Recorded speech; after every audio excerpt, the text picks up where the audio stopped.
Perrine is an assistant professor at the Sorbonne in the Cinema and Audiovisual Department of the Arts and Media Faculty, and she's a specialist in film and image education, attached to the Research Institute for Cinema and Audiovisual. She's also responsible for a master's program, Didactics of the Image, Creation of Teaching Tools, Art of Transmission. She's also involved in Parisian and national associations related to film education. She's Vice Secretary of Les Enfants de Cinéma, which is a former coordinating association on the national scale of Ecole et cinéma, which she's going to refer to in her talk, I think.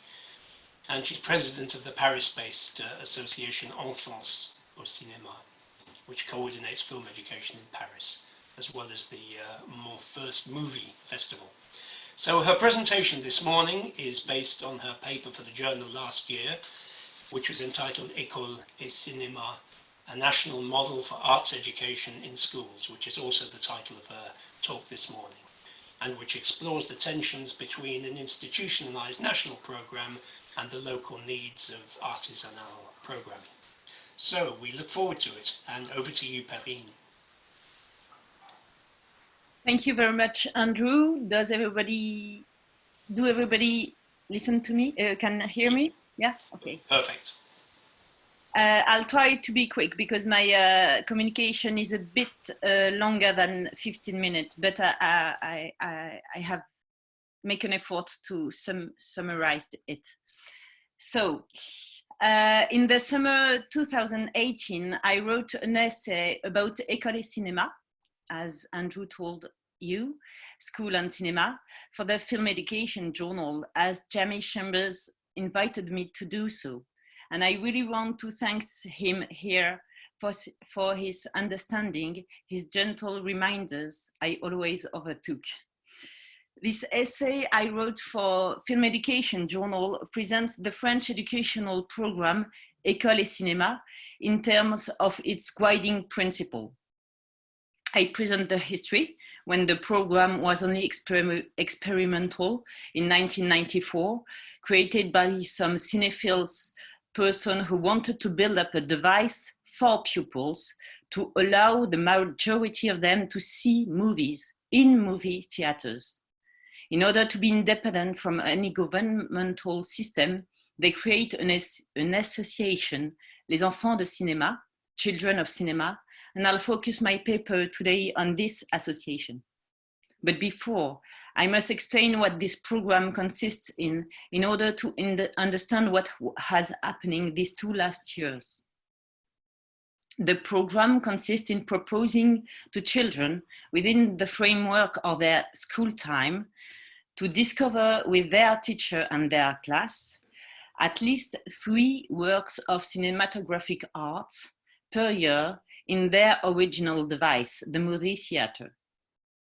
This meeting implied the constitution of a demanding catalogue, the provision of cinema supports of high-quality films, and their screening in the best conditions of sound and image to organize a careful reception for young spectators.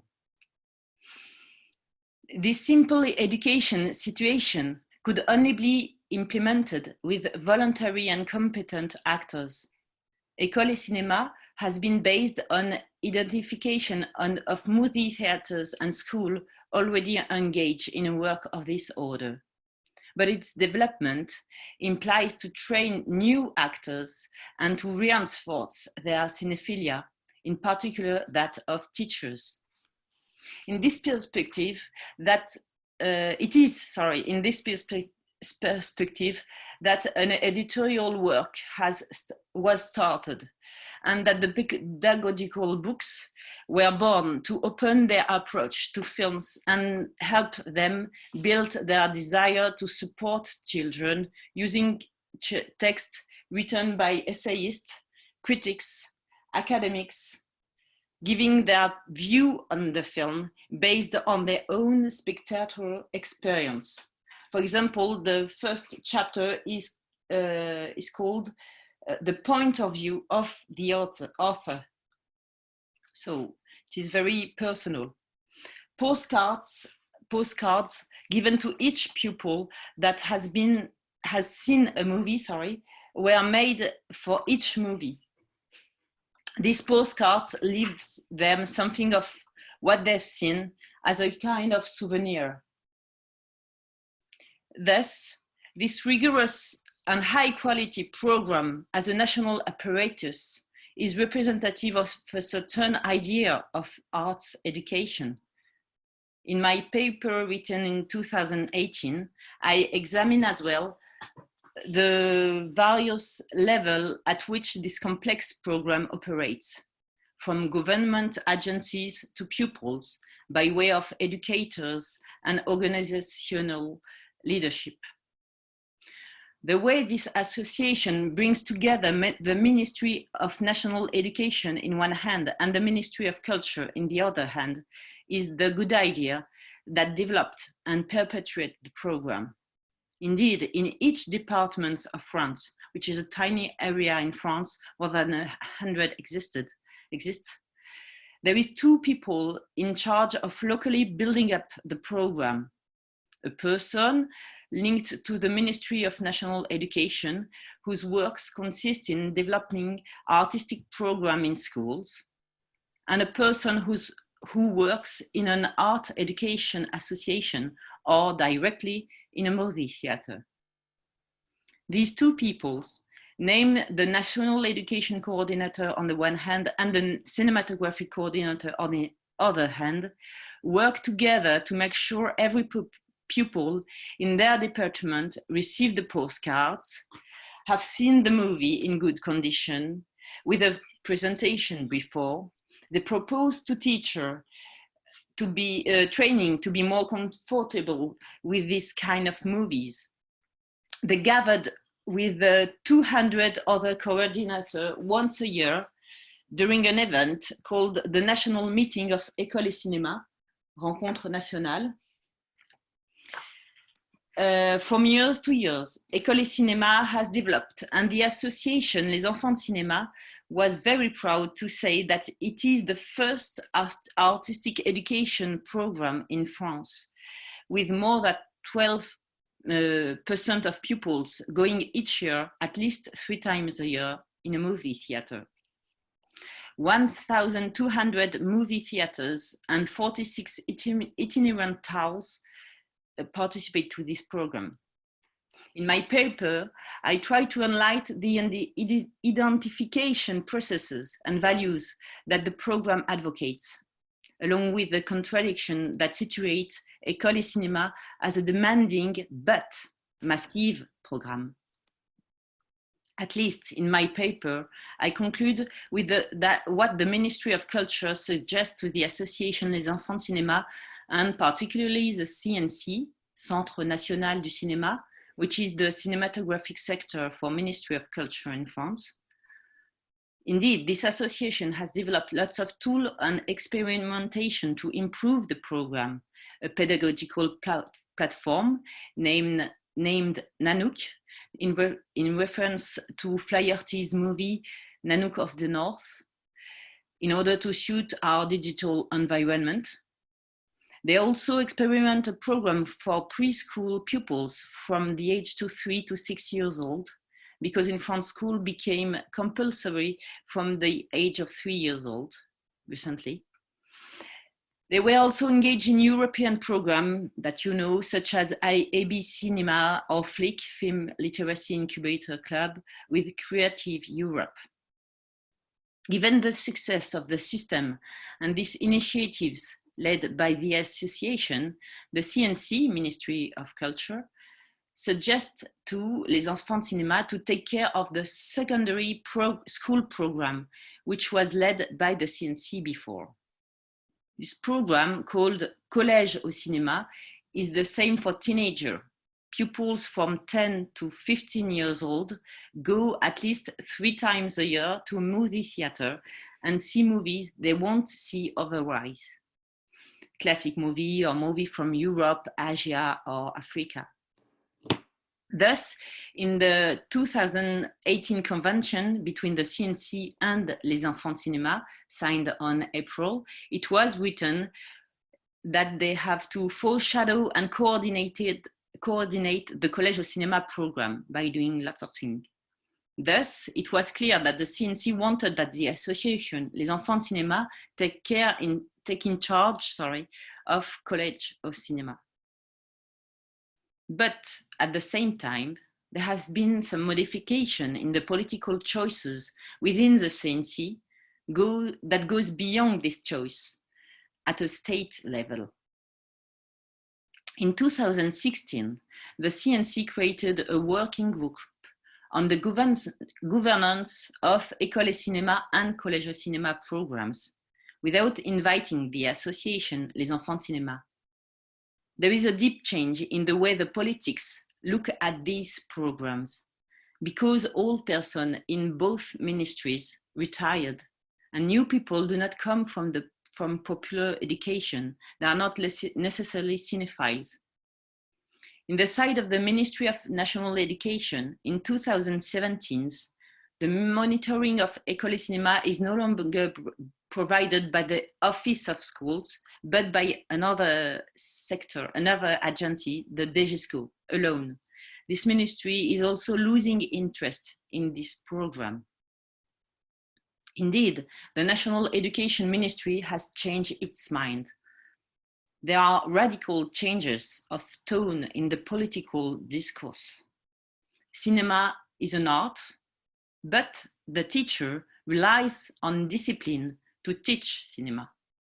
That leads to the instrumentalization of cinema. We are no longer in the idea of seeing films as works of art in ecological condition in movie theaters. So in the fall of 2018, the CNC has launched a call for tender to take over Ecole Cinéma and Collège Cinéma for the next school years. And they contact all the structure, local or national association to urge them to answer. That was a big shock. Les Enfants de Cinéma made a big file to answer this call for tender, but another association succeeded in securing the contract. My paper is therefore already outdated. We, the actor of film education, are still shocked. The reason why another association won the project are very complex. But the fact is that Les Enfants de Cinéma, the association that built up Ecole Cinéma, that has coordinated this program for 25 years, no longer had reason to exist. I'll try to explain what I understand in this change. It is mostly political reasons, as I told you, which led to this big change. But the way the film education is led changes too. The leaders of the new association, Passeurs d'Images, which won the project, has previously worked in the CNC. The CNC has become the ministry who decides what to do.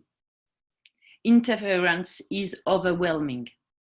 As a recent example, the CNC brings in 6 African films for next school years in the catalogue, bypassing the national commissions who gathered several times a year to discuss about which movie could integrate the catalogue next school year.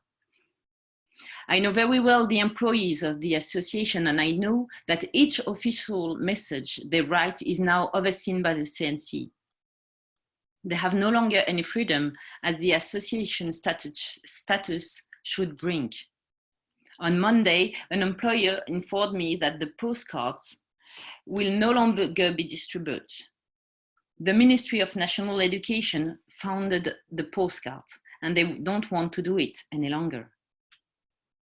Thus, we can see that both ministries are no longer willing to commit to costly funding of a demanding program and no longer let the association who coordinates this program to do it as it wanted to. I told James Chamber that I wanted to speak about that, but also about what is happening in university because it obeys to the same logic. A new law called LPPR, that could be translated in Multi-Annual Research Programming Act, is going to be voted against the entire scientific community who demonstrate in many ways its disagreement. I quote here what some colleagues have written on March to let foreign colleagues know what is happening in France. French universities are under attack. While we are already underfunded and submerged in work, the French government is implementing a new reform worsening the current situation. It aims to increase the competition for grants between research teams, discipline the public research community to get it to work on specific topics, and get rid of the legal framework guaranteeing job stability and stipulating the teaching hours. Although the mainstream media hardly covered them, strikes have begun in many French universities. We know that you are experiencing the same pressures and are fighting against the same evils. Our fight would be harder to ignore if they were addressed as an international issue.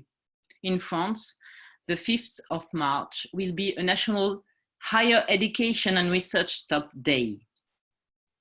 What about an international universities on strike day soon? End of quotation. Then the COVID-19 pandemic came and we were all quarantined until now.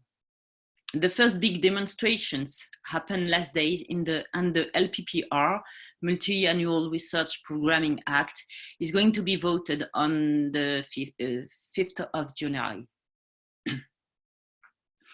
From my point of view, what is happening within university is the same paradigm shift that leads the CNC choose another association to coordinate the national educational programs, Ecole, cinéma and Collège cinéma. Under the guise of liberalism, the state is trying to intervene, scuttling the academic or pedagogical freedom. For example, with the LPPR, president of university will be able to give money bonus for some professor that judge that deserved it.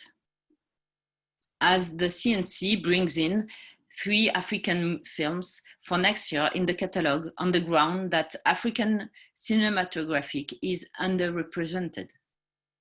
The new association, Passeurs d'Images, is now the performer of the CNC willing, and the cinephilic ideology driven by the former association, Les Enfants de Cinéma, has disappeared.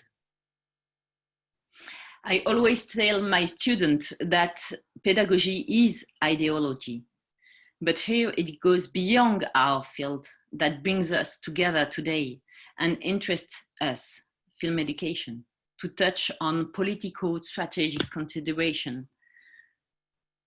These changes are also causing paradigm shifts in the way of thinking about film education. That the ideology that brings former people to build up this kind of program was about aesthetic impact. They wanted that pupils in their scholar time can have aesthetic experiences, share emotion in front of movie they won't see otherwise. Nowadays, the content of a film is more important than its form.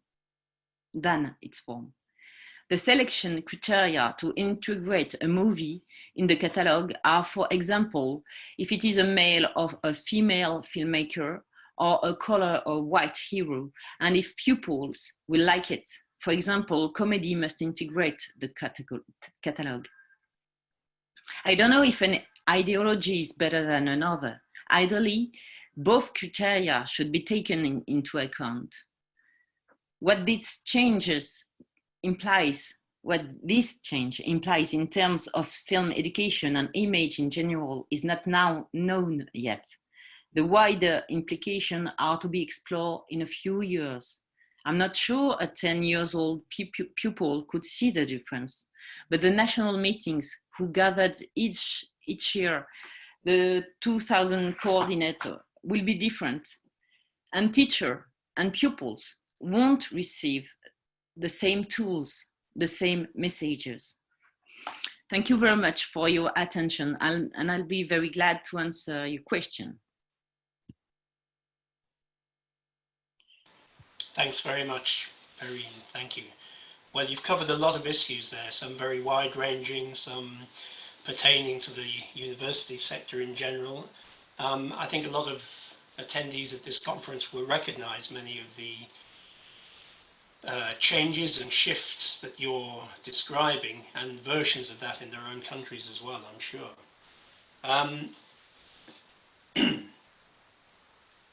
Jamie's posted, I see in the chat, a link to read Perrine's initial paper.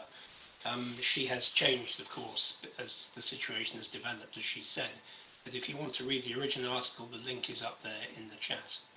Perhaps I can just ask a question first of all. I mean, I understand what you've described about the tensions in general between, you know, top-down ministry initiated action, whether for good or bad, and local arts education providers. I'm wondering, in general, what the role of teachers are. What part do they play in this tension between the national scene and the local scene? And how do you think their role is likely to change, given these developments that you've described? Thank you for your question. Teachers subscribe to the program voluntary. If they don't want to do so, they don't. This program exists in each department in France, in the 100 departments. So they have to contact the coordinator, the school coordinator, the education coordinator, to subscribe to the program, to bring its class 3 times a year to a movie theater. But they don't choose the movie. The coordinator choose the movie inside, within the catalog, the national catalog. They will have they choose the first movie for pupils of this year's old will be this one, and the program and a teacher voluntary subscribe, but without they don't. They just have to bring their children to movie theaters. Yeah. It's the minimum. But before, they have to see the movie before bringing their class. The coordinator makes some previsionment with all the teachers who are in the program, and they have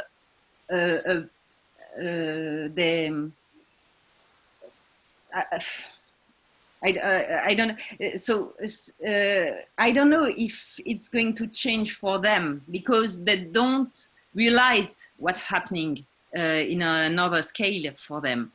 But in the national meetings, as I said, when all the coordinator of every department met once a year, it will be another kind of training. So the coordinator are the people who gave their sensibility to teacher, and then the teacher gave their sensibility to pupils. And I'm not sure that coordinator will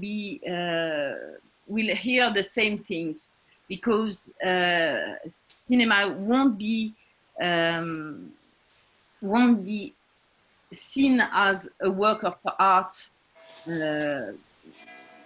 before everything. It will be also something of discussing the content, and it is important, of course, to discuss about the content. But I don't know if both approach can be possible. I don't know. In France, there is a real gap between people who think that film is an art and an aesthetic, and has an aesthetic impact, and people who think that in research it's the same thing. It's a media, and it has content that people by your way. Can engage. Yeah, no, I understand. Yes, I suppose I was just trying to get at how, and I think you've given us a flavour of it, of how the teachers will experience this tension, and I guess it's just going to look quite confusing to them for some period of time, and they won't have very much agency or power to engage with that no. Struggle. Yeah. No, not at all. Thank you very much. Okay, great. I think we'll probably move on. Thank you very much, Perrine, for that. So we'll have a virtual clap from everybody. You can hear me clapping. That's very good. Thank you very much. And I'm sure there'll be more questions at the end when we come to the general discussion. So just to remind people, if they want to make spoken contributions in the discussion, make that request through the chat. If you just want to ask a question, send that through the chat as well. Great, so we're going to move on to the second presentation now. So this is from Dr. Katja Frimberger, who we can see up there. She's at the top of the screen in my Zoom, but she may be somewhere else in everybody else's. She's just waving to you there. Katja teaches in the area of applied theatre and education studies at the University of Strathclyde. Are you in Scotland at the moment, Katja? Yes. She is, okay. Yep. She became involved in film education after collaborating with the filmmaker and co-author Simon Bishop. Is Simon here as well today, Katja? No. No, okay. On a range of participatory filmmaking and animation projects for children, young people and adults. So her presentation this morning this is brand new and hot off the press, is based on her forthcoming paper, Narrative Agency and Practical Utopias in Participatory Filmmaking with Young People who are also refugees, which gives an account of the participatory filmmaking project, Scotland, Our New Home. And it argues that the young people involved in the project use their film narratives to resist the limiting effects of a refugee condition. So her presentation today, slightly different title, is called Voice, Autonomy and Utopian Desire in Participatory Filmmaking with Young Refugees. Over to you. Don't forget, I think you have a link, which Flip is just sending everybody to the YouTube video. So this is now going to be streamed through Zoom, and you can watch Katja there, or you can watch it through the Zoom link. Thank you very much. We look forward to it, Katja.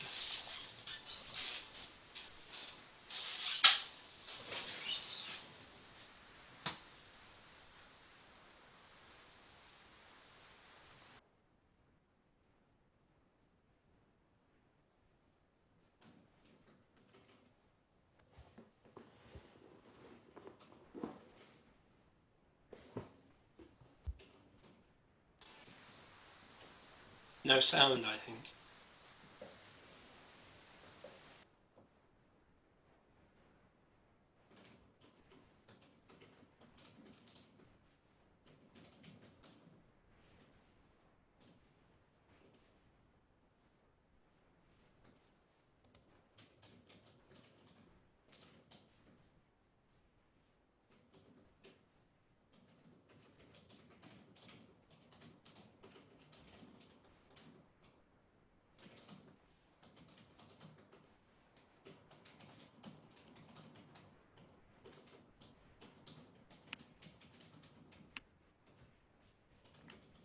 I think we've got a sound problem, everyone. I think Flip's just working. My name is Katja Frimberger, and I teach at the School of Education at the University of Strathclyde in Glasgow. And thank you very much for the invitation to present to you a summary of the paper I wrote for the current issue of the Film Education Journal, together with filmmaker Simon Bishop. My summary of the article for this presentation is divided in 3 main sections. I will first give you expand on the conceptual considerations that underpinned our project, with a particular focus on the role of hope in a desire-based framework for our project, and then give you one practical example from our project with the aim to reflect on a small dimension, That is how hope was ultimately negotiated in concrete pedagogical, ethical, and aesthetic decision-making. So a little bit of project background first. Scotland, Our New Home was a Creative Scotland-funded participatory filmmaking project for a group of 15 young people who were active participants in a peer mentoring and refugee support group in Glasgow. And their aim was to make a film to practically support other new young arrivals in the process of making home in Scotland. We got to know the peer mentoring group founder, a local Ecole teacher, when working for a 3-year research project that explored the arts-based pedagogies in their Ecole college program. And the Ecole program was innovated by the college's Ecole teacher as a holistic educational response to the learning, social, and psychological needs of newly arrived refugees between 16 and 21 years old, so in post-compulsory education in Scotland. And our filmmaking project arose out of a collaboration between filmmakers and some of the young people from the peer mentoring group and the Ecole program for an informal animation project, which gave our subsequent film project its name. It was also called Scotland, Our New Home. And for the animation, the young people wanted to communicate some of the challenges and the hopes that newly arrived young people face when they come to Scotland, and they wanted to make an animation for a more general audience. So they wrote a voiceover script, which filmmaker Simon then translated into hand-drawn images. The peer mentors took the animation to a local film festival and youth conferences. And our subsequent film project, Scotland, Our New Home, was really motivated by the peer mentors' enthusiasm to now make a film more explicitly for new arrivals, to support them, to peer support them in the process of making home in Scotland. As a result, we structured the project into 2 phases.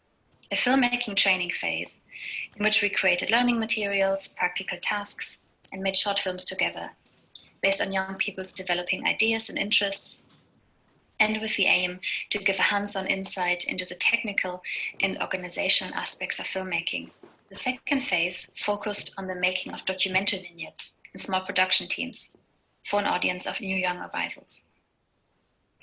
The one practical example that I've chosen from the full article will give you a sense of the transition between these 2 phases and illustrate more specifically how we arrived at the decision to make small documentary vignettes about individual young people who made or are still in the process of making home in Scotland.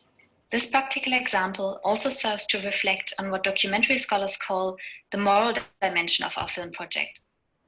We are reminded that our moral principles, explicitly stated or implicitly assumed, never just neatly translate into our practice and pedagogy, but are shaped within the complex social reality of a practical production process, taking form in the minutiae of everyday encounters, relationship building, and moments of negotiating and reflecting on pedagogical, aesthetic, and ethical decisions.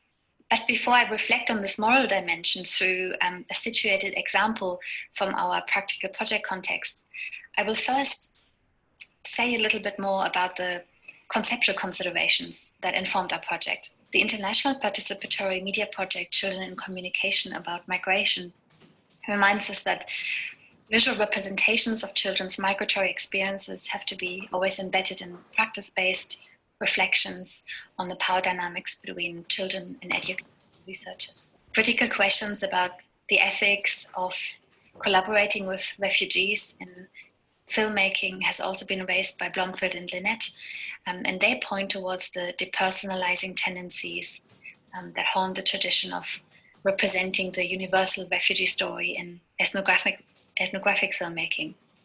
And this depersonalizing tendency of visual representation can also be found in the visual communication spaces of news and social media. Media imagery's inability to enable genuine relationships of caring and responsibility can hold the non-refugee viewer at a familiar distance to the refugee as a complex individual. Media's familiar visual archetypes of the refugee as the victim and the refugee as threat, for example, both have the capacity to do the symbolic work of dehumanization. In other words, even our own good intentions and charitable actions on behalf of the other might not necessarily guarantee a strengthening of their own individual political agency and citizenship action in return. In their discussion of media's ethical responsibility, Shuliaraki and Stolic argue that a sole ethical focus on the non-refugee viewer's active citizenship can obscure focus on refugees' rights to shape their own self-representations and articulate their own life stories, trajectories and aspirations as irreducibly human endeavors. And Donald highlights in this respect that a right to self-representation also includes the refusal to partake in the sharing of personal narratives.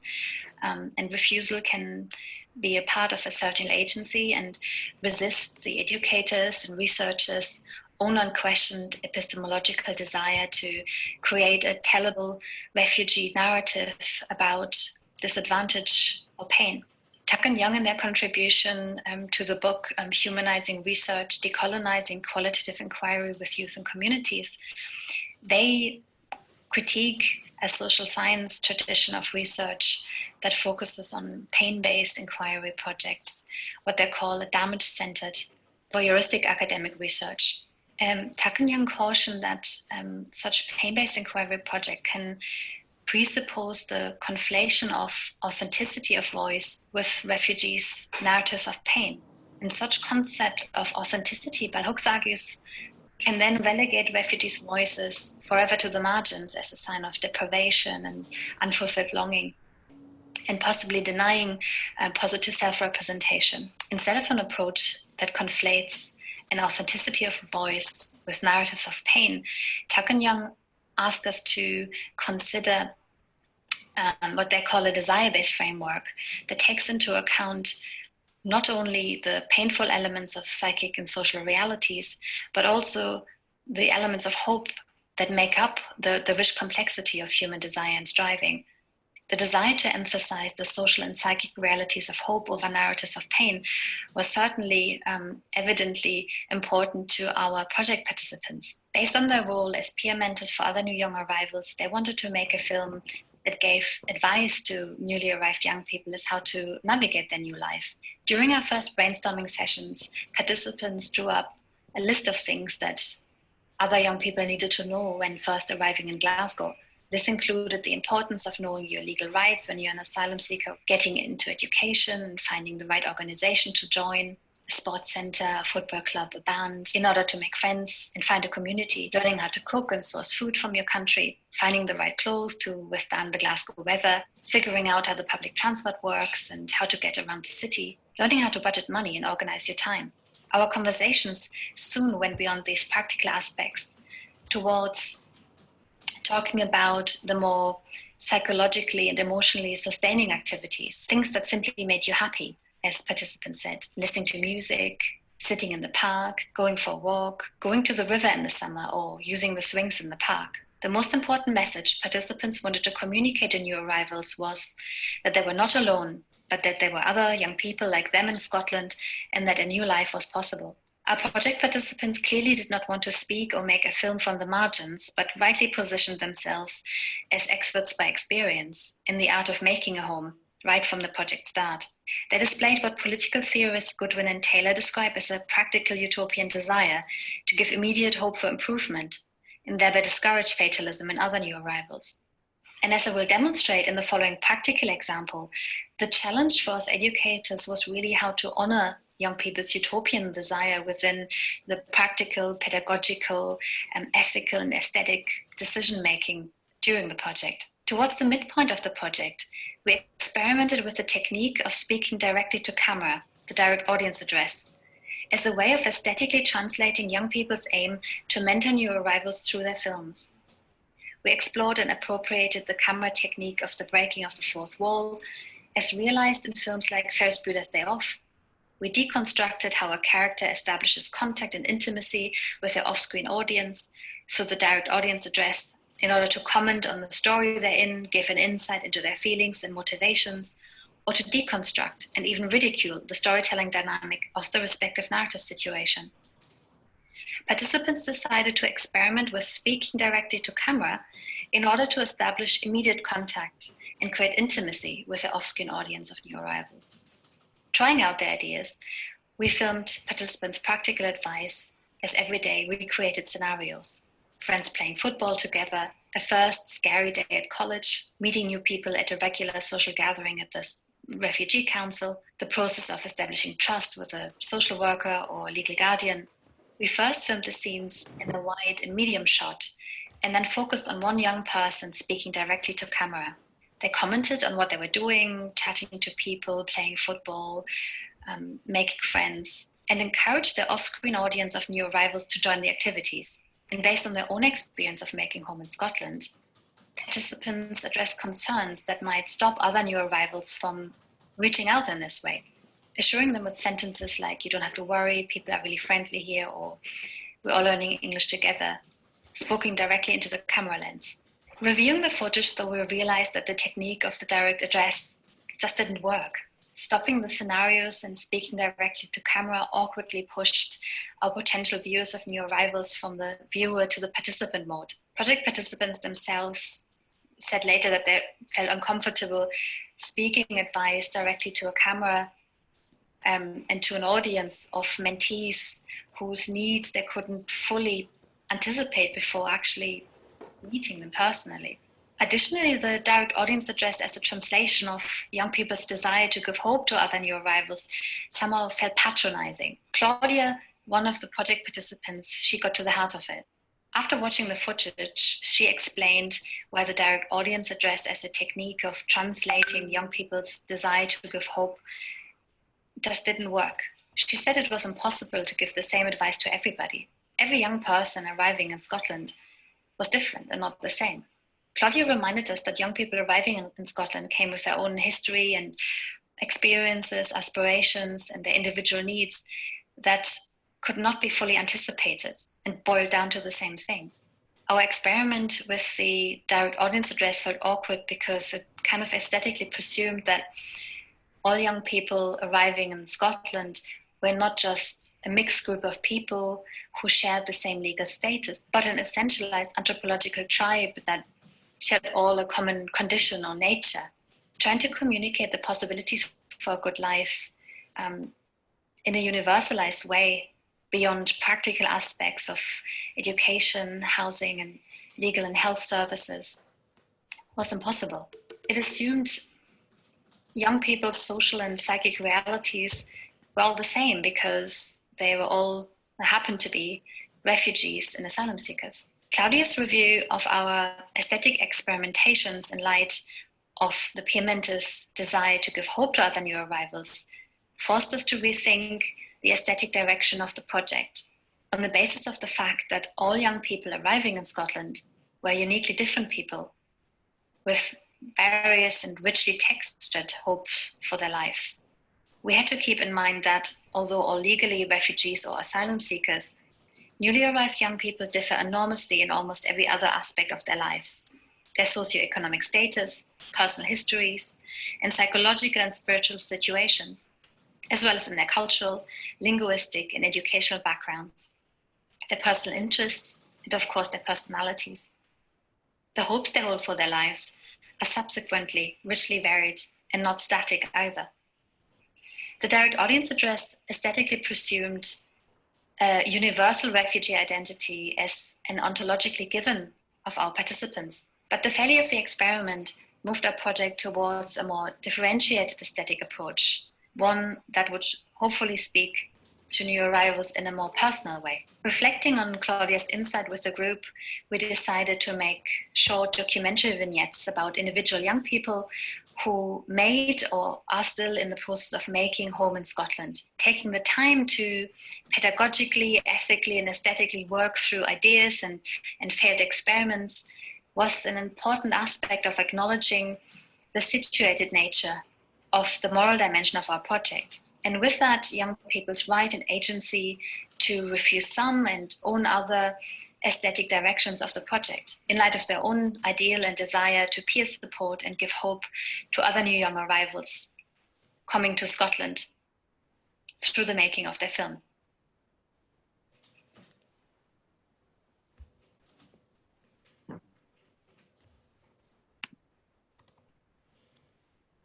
Thanks very much, Katja. Well done.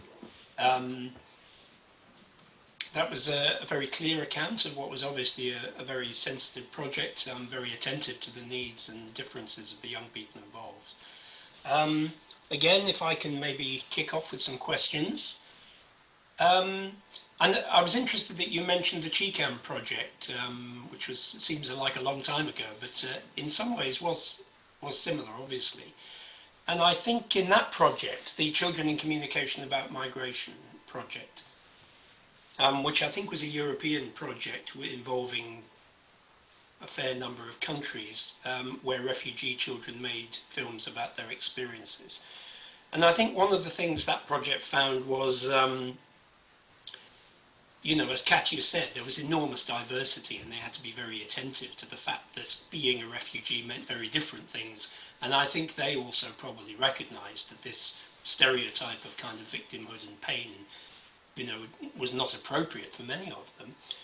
I think they found that for some children, the films they made recalled their memories of their homeland, sometimes painful memories, but very often pleasurable ones. I remember one film, for instance, that was about Turkish music making, for example, by one young person. They then had other ones that were kind of went in the other direction, which were addressed to the host culture and, for example, expressed their pleasure in global media cultures like hip-hop, for example. And I was wondering whether you found anything similar in your project, that kind of range of remembering but also looking forward. And again, you know, within the kind of desire-based framework you described, which I thought was a very, very nice way of putting it. Thank you for your question, Andrew. I suppose the setup of the project was slightly different. Maybe that's why the direction was slightly different, in the way that it came out of a particular set of circumstances and relationship. So we had made an animation with them, and then they wanted to which was for a more general audience, and then they wanted to make films particular for an audience of new arrivals. So I suppose already the focus was less on them than on the audience they wanted to communicate to. So maybe it was already more, you know, outcome driven that way. And then out of these early reflections on the kind of things they thought they would have needed when coming here first, developed this conversation about, well, if only somebody would have told me that there are other people like me here, that I'm not alone, but that there are other people and they have managed to build a life and it's possible. So very, you know, after kind of thinking through practical things and so on, this became very much a driver for the project, so to speak. Yeah. So I suppose that's what we were working with. So we less went into the direction of making films about particular experience, but I suppose it was sort of guided by this lens of, well, how do we do that? How do we communicate this hope for the good life and that, you know, the possibilities of, you know, those sort of things. So I suppose there's a slight difference in the setup of the project, and it was much more smaller. I mean, it was like a rough and ready, very small project, you know, that came out of a very particular set of relationships, and a very specific goal. And it was less a research project than really a very practical sort of filmmaking project that way. I always say the small projects are the best, really. Thank you very much. I've got a couple of questions here. So one from Sangeeta, who has asked, what was the level of language competence of these young filmmakers? Were they using a bilingual mode? That's an interesting question. I can't remember. I think in the CHICAM project we had fragments of language from different contexts. And she also asks, if I can just add another one, if these films are exhibited somewhere other than YouTube. Mm-hmm. Maybe I will answer the first question first. So again, as I you know, tried to explain a little bit in the presentation, we all of us were completely heterogeneous bunch of people. Some young people had just arrived, so had just started to learn English, of course, coming with an intense richness of language capacities, you know, 2 languages, 3 languages, you name it. But English was, for some people, just arriving, the language they were just starting to learn. Others were already in university and had, you know, the accompanying level of English that you have when you go to university in Scotland. Others were at college level. Others were in different kind of levels of ESOL programs within the college that we were often working in. So it's a very, very, very diverse. So it's very difficult to say this was kind of level 2, level 3 kind of, you know, English level. We communicated using, you know, within the practical making and experimenting with different filming techniques and choreography, we somehow managed to communicate using hands, feet, and language bits and bobs. You know, so imagine it chaotic but pleasurable throughout the sort of practical process of learning about filmmaking and then making the films. The final documentary vignettes, we decided simply because of on a very practical level, the diversity of language, just the richness of the language that people speak who come to Scotland. It would have been impossible to choose, you know, or let's say, let's do Arabic, let's do French, let's do. So we decided to use English. And then also this can be then used in ESOL classes and so on. So it was a very sort of pragmatic decision. They have recently done podcasts in another project, which are specifically sort of speaking in their own language to new arrivals who are arriving speaking the language. But this particular project, the films themselves, they're in English. And there was also a certain pride of for the young people in displaying their competence, you know, in English on screen. So kind of different aspects of it as well. Interesting, very complex. And the Sangeeta's second question about whether people can see the films.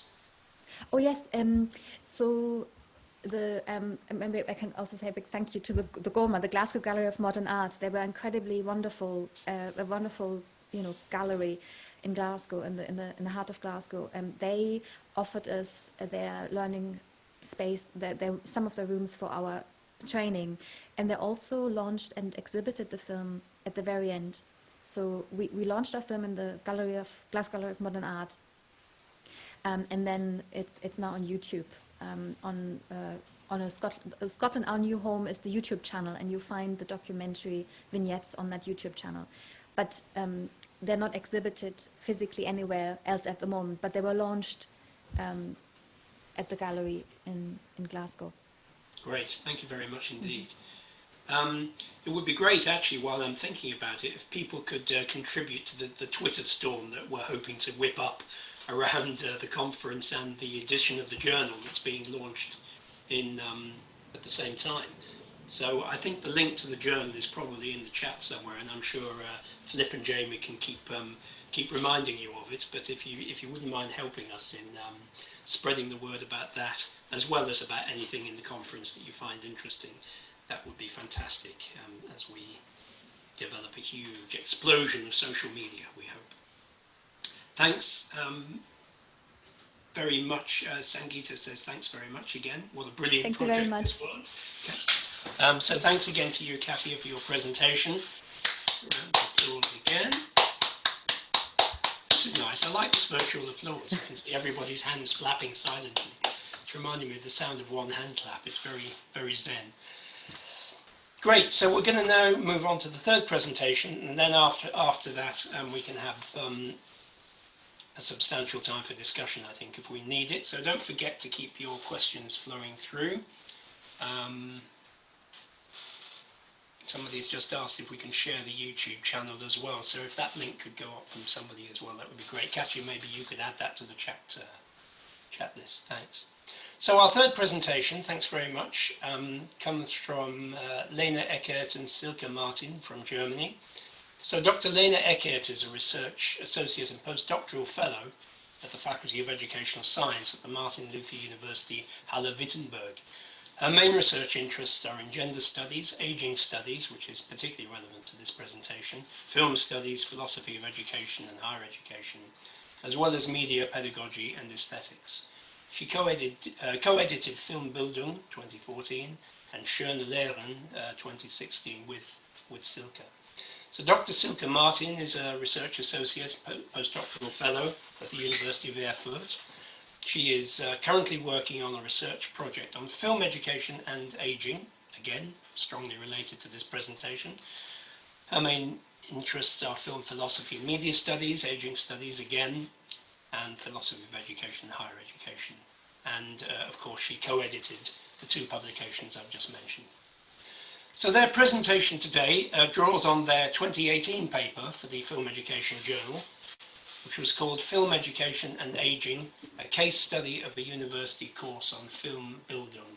And if the link to that is not in the chat box yet, it probably will appear very soon if you want to read the original article. So their paper then situated film education in the German tradition of Bildung and in a range of emancipatory constructivist pedagogies, to explore how they have had the experience of leading student workshops with intergenerational groups, which range from primary school children through to residents of retirement homes, to work with film in the context of aging and ages and the debates that surround them. So their presentation today on the same themes is called Film Education, Collage and Life Writing, Report of a University Project at a Retirement Home.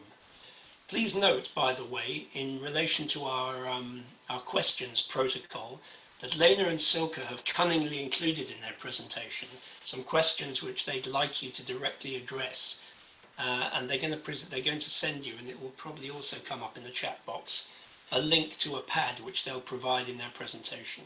So please do engage with this by following the link and answering their questions directly after the presentation. And if you can manage to multitask, please do that, but by all means keep ordinary questions flowing in the chat box, which we can feed through after the presentation and into the general discussion afterwards. So without more ado, thanks very much to Lena and Silke, and over to you for the presentation.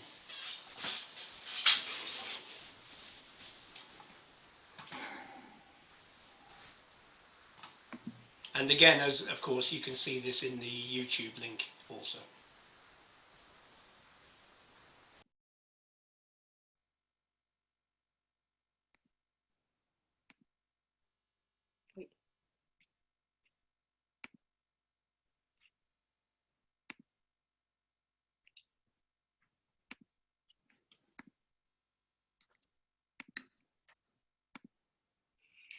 Hello everybody, welcome to our presentation on film education, collage and life writing, a report of a university project at a retirement home. We, that is my colleague Silke Martin and myself, Lena Eckert, are both based in Germany, and we are really happy to have the opportunity to introduce you to our project.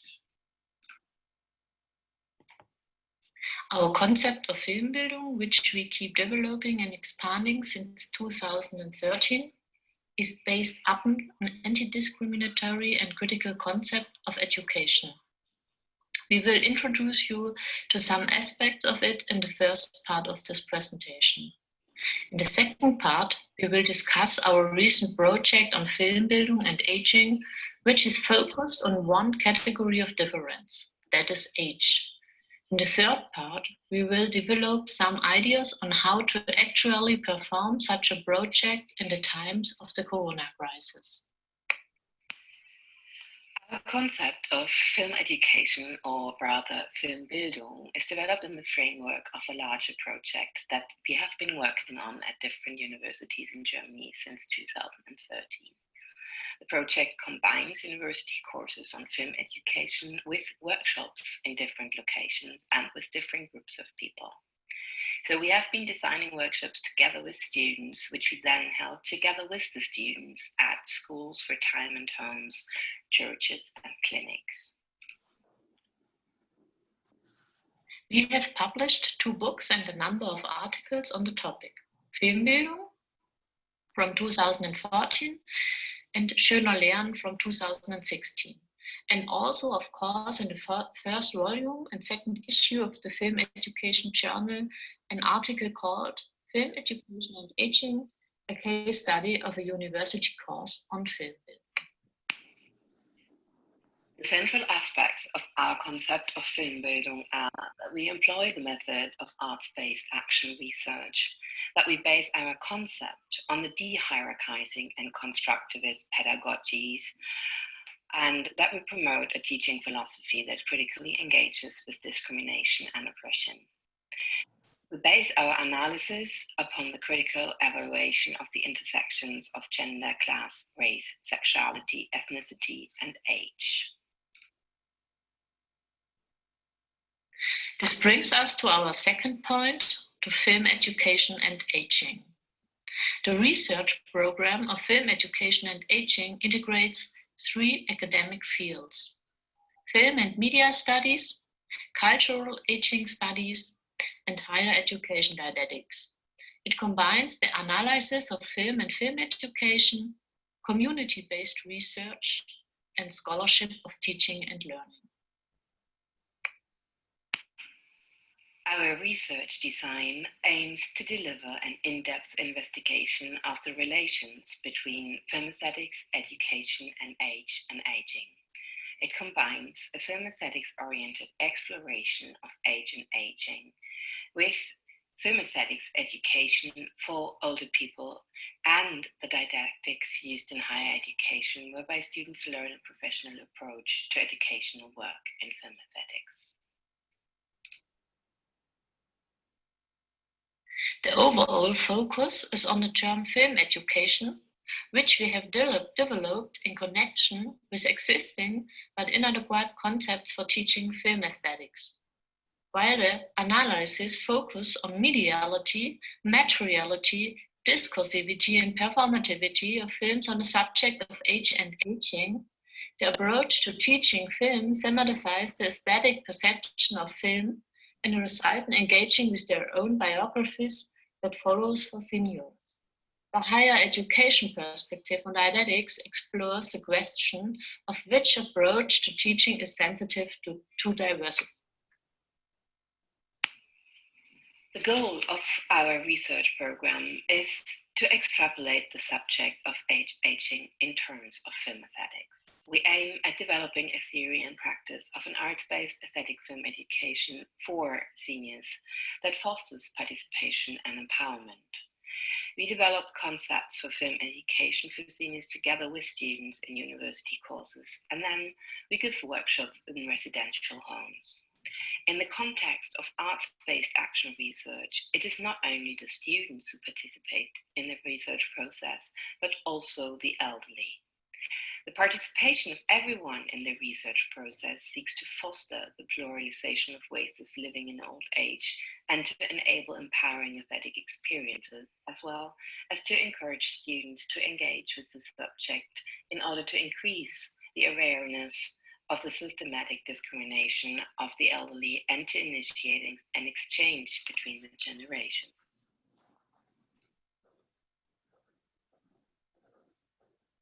Our methodology centers on the following approaches: an intersectional cultural studies-inspired understanding of age and aging, participatory action research, a constructivist teaching philosophy, hierarchically organized university courses, and the concept of education that is critical of discrimination. Our research program seeks to reflect critically on social developments affecting and relating to the treatment of seniors and to make ageism visible. We intend to stimulate an ongoing discussion about the cultural, socio-political, and social importance of film education programs for senior citizens.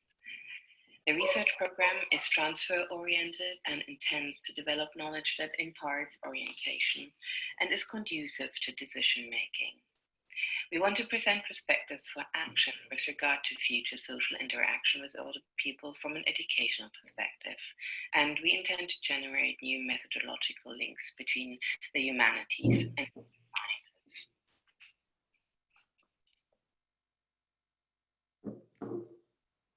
In a recent workshop in a retirement home, quite some material was produced, which we will present to you today. We are in the process of analysis and categorization. The workshop was based on a documentary film from 2012 with the title Oma and Bella by Alexa Karolinski. The workshop had 3 steps: screening, collage, and live writing. So this is the very new material that was generated during the workshop.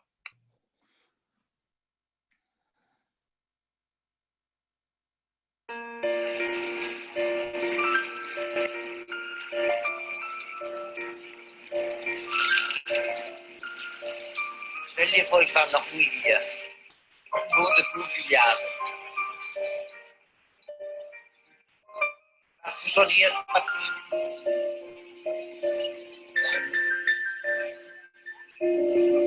Ich finde das wunderschön.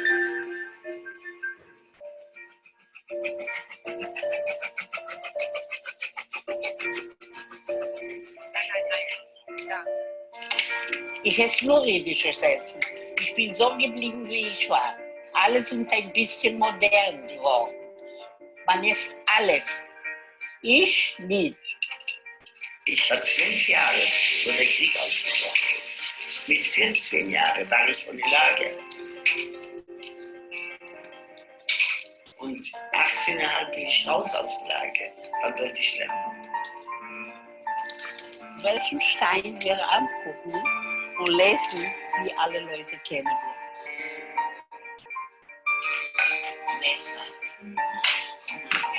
Das ist schon so was Schönes gesagt.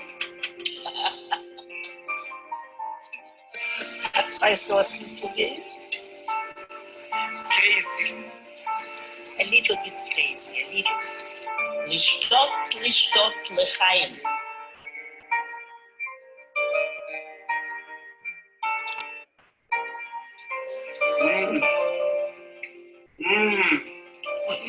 Das die machen.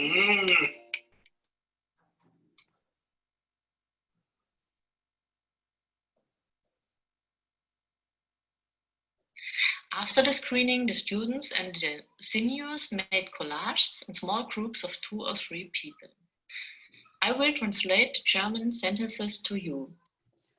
For the future, the perfect age is now, all stories, colored painting, I'm afraid for my sons, the last one. Hairs, handmade, grandmother and Bella, kitchen, lifelong friendship, friends, colored. Celebrating life, new hope, what is changing in 2019, get started now, the correct approach, balm for the irritated intestine. I can't take it anymore, I am fit, time for courage, now to the couch, sweet temptation, I prefer this, powerful repair, stay friends. Because we enjoy to be active, the new year, well-being, we eat without repentance, I can't take it anymore, I am fit. Childhood was the hell, love, cookies, cake, my grandmother danced with me in my heart, nice ideas, New Year's party, standing by one another, this makes us strong for life.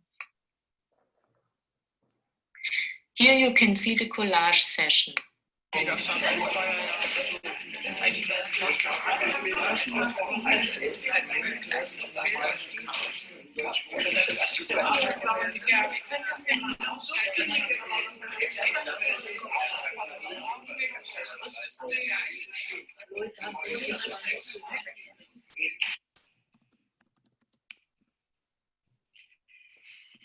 The third step is live writing. The participants write down associations and thoughts on the film and the collage. What this person has written down can be translated as interesting, having cake together, going to the market and the barber, common friends, conversations with Bella. This translates as staying alive in dignity and happiness. The third person wrote, "It is presented excitingly." The comment of this person translates as, "Dramatic events will never be forgotten, but we wouldn't talk about it for self-protection." This translates as New Year. This comment translates as both authentic, and we presume that this concerns Oma and Bella in the film, and especially true. Two women with a lot of zest for life, independently from their life history. Lots of work put into preparing food. So food is of old age. This comment translates as thunder. At the end, we talked about our collages and writings. And finally, we will be speaking about our third point about film education, aging, and Corona. Our question now is, how can we do workshops with students and seniors in the time of the Corona crisis?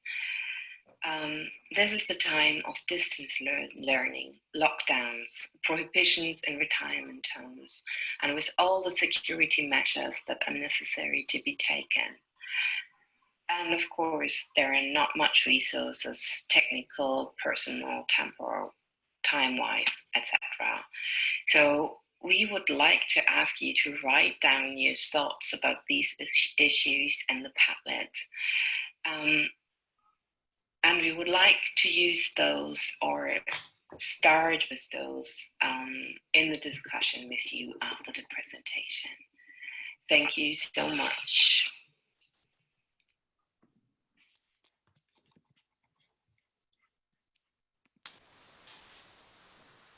Thanks very much, Lena and Silke. So they've thrown down their challenge. They'd like you to respond to that question. You've got the link to the pad in the chat box, so you just need to click on that and send responses. I suppose, Lena and Silke, you'll see those responses when they come in, yeah? Yeah. So you can then respond to them. So we'll give everybody 5 minutes to have a look at that and to respond. And also, if you want to post questions or indeed offers to briefly contribute by talk, put those in the chat box as well, and we'll see you again in 5 minutes' time.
Okay. So I think we have quite a lot of contributions now on the pad, which Lena and Silke can talk to in a minute. I've got a couple of questions also from the chat stream. If we spend perhaps about 5 minutes on these, then that will give us 10 minutes to talk in general across the three presentations. So Lena and Silke, over to you to respond to the contributions so far. Thank you very much, Anthony, and thanks everybody else for all your wonderful input. Really, that in your brains, it would be really, really helpful. And there are so many fantastic ideas and so many fantastic projects also. There are a few questions. Andrew, you were referring to which questions? Which ones, the ones in the chat or the ones in the Padlet? Up to you. Do you want to respond to the ones on the pad first of all, and then we can have a look at the ones in the chat? Yeah, okay.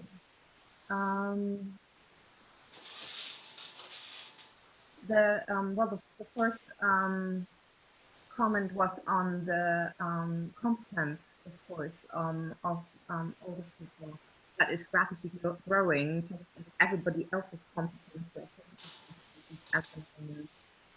I think that is, yeah, something we can definitely work with, and we might be working with further in the near future, and also, yeah, continuously, I suppose. So using new technologies and using social media for working in retirement homes also. There is also the suggestion to have an exhibition at the retirement home after having recorded moving images from participants, which I think is also a really great idea. Also, the kind of common modes of yeah, Zoom, of course, and all the video platforms to get the message across. What might also be helpful, what we just used with you, is the Padlet, because we are really focused on life writing at the moment. Collage is not, well, maybe somebody will come up with a great tool to actually do some kind of collage, but the collage is also, of course, based on the material, based on body work, it's based on actually yeah. Thank you very much. I think that's very useful, and we've got lots of accounts, I think, on the pad for, I mean, lots of these are about practical solutions, aren't they, which I think was invited by your question, and there are examples here from different countries, from Chile, China, from Greece, from Kosovo. So thank you very much to everybody for contributing those, and I'm sure Lena, they're still coming in. I'm sure Lena and Silke can explore those. We've got some questions as well. So there's one from Steve Connolly, which Steve asks, you know, Bildung is a term often used by philosophers of education and curriculum theorists to characterize a particular kind of learning which involves personal cultivation, knowledge beyond that which can be transmitted by a teacher. So he's asking, what sort of knowledge and learning do you think the young people involved in the project were doing? The students, I guess. Yes, thank you. That's a really great question. The concept of FilmBildung is, well, situated in a very complex net of theories of education, or rather philosophies of Bildung, actually, that goes back to Adorno, Horkheimer, to Butler also. So we were thinking about subjectivation, we were thinking about the relationship between self and other, the relationship between self and the world, or some kind of worlding, to film. There is about the actual material of film that forms our subjectivities through our aesthetic experiences.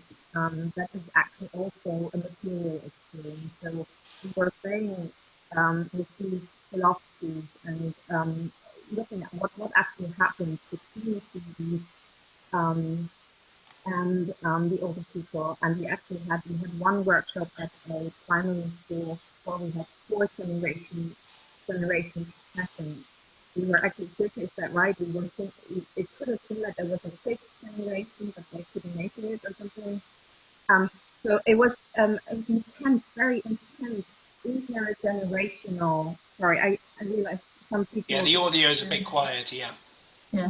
I think I switched off my camera. Then the audio might be better.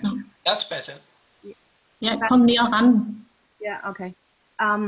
So we have this really intense, bodily and we met in a room together. These 4 generations were working on film. They were watching the film. We filmed the film.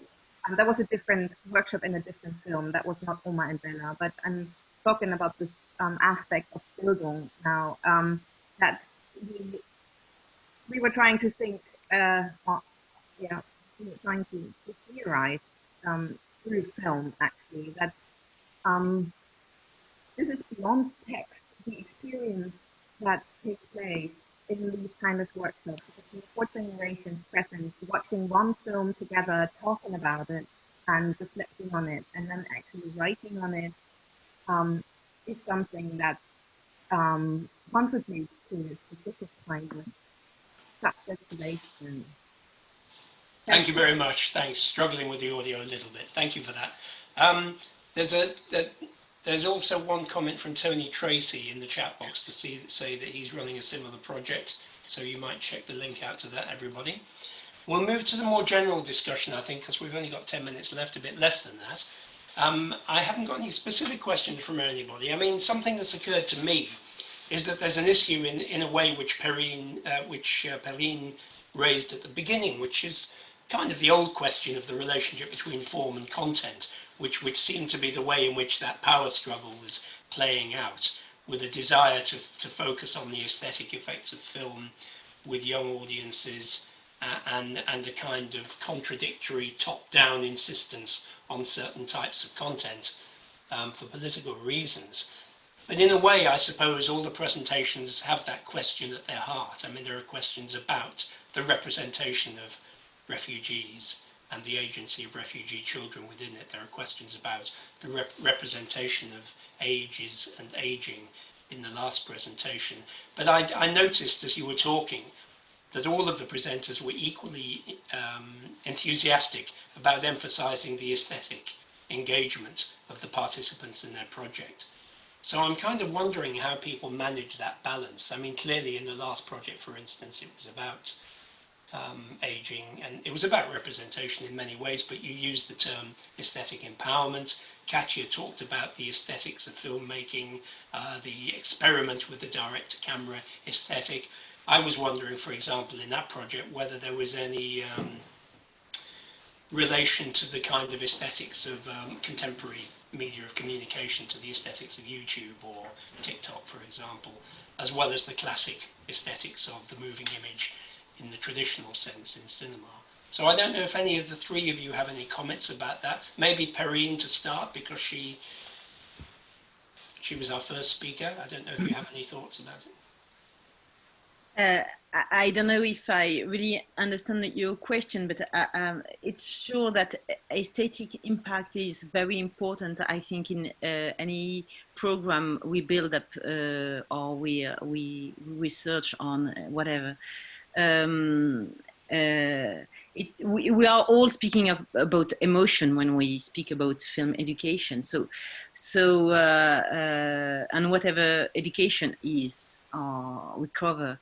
Of course, aesthetic experience are very to be engaged in order to make links between people, because it goes, of course, when we speak about people like migrant people or old people. I have students which I thought with the presentation, former presentation, I have a student who is building up a project quite similar between old people in retired houses, and very young people, and they program film for each other, and it's really what's happening there is really interesting. So whatever you mean by aesthetic includes affective experience and communal experience. Of course. Thank you very much. Katja, do you have any thoughts on this kind of question? I was just trying to think. I think I might refer to the examples I give in the full article. I guess there's sort of different ways of introducing students to the language of film and different aesthetic techniques. And what we were trying to do is we were trying to sort of decide on those depending on an interest they showed, or you know, a theme that came out of a discussion, and then choose an example like the direct audience address that sort of would come out of something that went before. Yeah. And because it wasn't a pre-planned program in that sense, we were able to be quite flexible in that way. So, for example, we early on we made a music video around a song that they liked, which was the song "Happy" by Pharrell Williams, and this included sort of doing choreography. This included learning about being a camera operator, and the sort of moment of when you learn that the camera is a participant rather just a documentary device. So these were sort of very difficult to pre-plan in the sense, but there were these sort of moments of learning about aesthetic aspects within decisions about, you know, how to represent, how to choose teaching material, and so on. What other example can I give you? Another example, there was a great interest in action-oriented movies. So we chose the last scene from The Good, the Bad, and the Ugly as an example of sort of fast cutting and, you know, close-ups, a disoriented sequence, and so on. And the participants, based on this sort of moment of learning about creating confusion and fast cutting and so on, they made a film about a scenario where a bar of chocolate is stolen from two friends who are kind of rivaling around a bar of chocolate, and then a third person comes in and steals the chocolate bar. And they sort of applied, or some of them at least, some decided to do something completely different, but some of them applied the Sergio Leone technique of that last scene onto the sort of chocolate story. And experimented, sort of applying it to their own ideas. So those were the sort of things I can give you as examples, I guess, if that's clear. Yeah, no, that's very interesting. I mean, I thought the choreography one sounded like it would be perfect for TikTok, actually.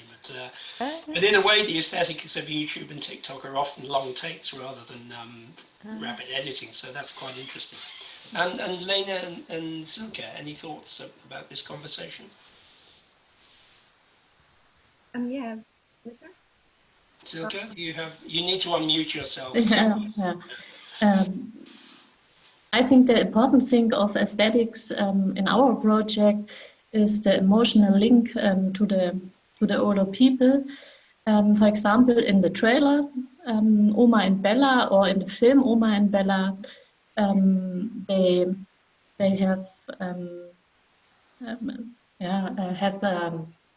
have experiences from the childhood, and they come in contact to these experiences the first time of his life. Although the people are 80 and older, it was very crazy. I think it's the aesthetic of the film and the aesthetic of the collage and the aesthetic of the writing that they link to the body and to the experiences. It struck me, sorry to interrupt, that the collage has its own aesthetic as well, of course. And while I know there's a debate about this, you know, is film a kind of sealed off, pure medium with its own aesthetic, or as I prefer to think of it, does it kind of leak promiscuously across other visual media? There's clearly some relationships between the collage aesthetic and the film aesthetic in the way they piece together fragments of life. They're both visual media, they're both multimodal media, and so on. So I guess these things were in your minds as you conducted this study. There is also, if I may add, the documentary Bella is a lot on preparing food and eating.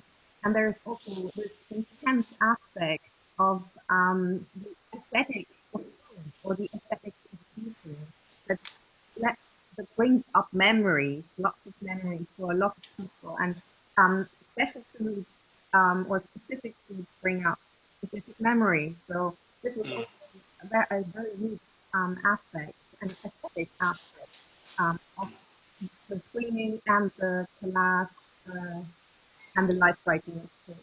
Yeah, the aesthetics of memory are very, very interesting, and the archive, nostalgia, I guess, playing a role there as well. Yeah. Thank you very much. That's great, people. I think we're time, so we better stop. So I'm going to just say thank you very much to our three wonderful presenters who kicked off our conference this morning. Virtual applause again. And we hope you all have an enjoyable lunch in your different canteens and kitchens and countries and different cuisines. And we'll see you again this afternoon at 2:30. Thanks very much. Thank you. Thank you very much. Thank you. Bye. Bye. Bye.